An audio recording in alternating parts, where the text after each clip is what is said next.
Hi എല്ലാവർക്കും പുതിയ വീഡിയോയിലോട്ട് സ്വാഗതം. അപ്പോൾ ഇന്ന് നമ്മൾ ഉണ്ടാക്കാൻ പോകുന്നത് പഴങ്കഞ്ഞിയാണ്. ഞാനിപ്പം ഒരു 2 കപ്പോളം മട്ടയരി എടുത്തിട്ടുണ്ട്. കുത്തരി മട്ടയരി തന്നെ എടുക്കണം, എന്നാലേ നമ്മൾക്ക് ശരിക്കും നല്ല ഹെൽത്തി ആയിട്ട് ഉണ്ടാവും. ഇതിലോട്ട് വെള്ളം ഒഴിച്ചിട്ട് നമ്മൾ തലേ ദിവസത്തെ ആണ് ഇത് ചെയ്യുന്നത്.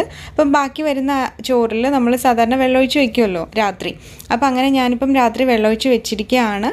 ഇനിയിപ്പം രാവിലെയാണ് നമുക്ക് ഈ ഒരു പഴങ്കഞ്ഞി ഉണ്ടാക്കേണ്ടത്. അപ്പോൾ നമ്മൾ രാവിലെ ആകുമ്പോഴത്തേക്ക് ഇത് ഫെർമെൻ്റ് ആയിട്ടുണ്ടാകും. അതിനാണ് രാത്രി ഇങ്ങനെ വെള്ളമൊഴിച്ച് വെക്കുന്നത്.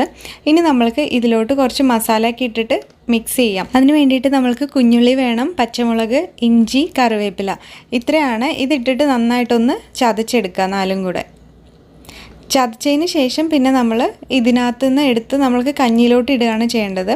പിന്നെ അഥവാ ചതച്ചിട്ട് ഇങ്ങനെ എടുക്കേണ്ടതെന്ന് വെച്ചാൽ അരിഞ്ഞിട്ട് എടുത്താലും മതി. ഉള്ളിയും പച്ചമുളകും ഒക്കെ കൂടെ അരിഞ്ഞ് വേണമെങ്കിലും ഇടാം. ഇനി നമ്മൾക്കിത് നല്ല കട്ട തൈര് വേണം. 1 ഗ്ലാസ് എടുത്തിട്ടുണ്ട്. തൈരൊക്കെ നമ്മുടെ ഇഷ്ടത്തിന് ഒഴിക്കാം, കുഴപ്പമൊന്നുമില്ല. എല്ലാത്തിൻ്റെ അളവൊക്കെ നമ്മൾക്ക് ഇഷ്ടമുള്ള പോലെ എത്ര കൂടുതൽ വേണോ അതിനനുസരിച്ചിട്ടൊക്കെ ചെയ്യാം. അപ്പം ഉപ്പും കൂടിയിട്ടിട്ട് നന്നായിട്ടൊന്ന് മിക്സ് ചെയ്യുക. കൈകൊണ്ട് മിക്സ് ചെയ്ത് കുഴച്ചങ്ങ് കഴിക്കാം. ഞാനിപ്പോൾ വീഡിയോയ്ക്ക് ആയതുകൊണ്ട് ഇങ്ങനെ സ്പൂൺ കൊണ്ട് മിക്സ് ചെയ്യണമെന്നേ ഉള്ളൂ. നമ്മളല്ലേ കഴിക്കാൻ പോകണം. അപ്പം കൈ കൊണ്ടൊക്കെ നന്നായിട്ട് മിക്സ് ചെയ്ത് കഴിക്കണ തന്നെയാണ് നല്ല ടേസ്റ്റ്. ഞാനിപ്പോൾ കഴിഞ്ഞ ദിവസം ഉണ്ടാക്കിയിട്ടുള്ള പയറുപ്പേരിയുടെ കൂടെയാണ് കഞ്ഞി കഴിക്കണേ. അച്ചാറിൻ്റെ കൂടെയും അതുപോലെ തന്നെ പപ്പടത്തിൻ്റെ കൂടെയും. പിന്നെന്താ, നിങ്ങൾക്ക് ഇഷ്ടമുള്ള ഉപ്പേരി, ചെറുപയറോ അല്ലെങ്കിൽ വൻപയറോ അങ്ങനെ എന്ത് വേണമെങ്കിലും കഴിക്കാം. നല്ല ടേസ്റ്റി ആയിട്ടുള്ള പഴങ്കഞ്ഞിയാണ്.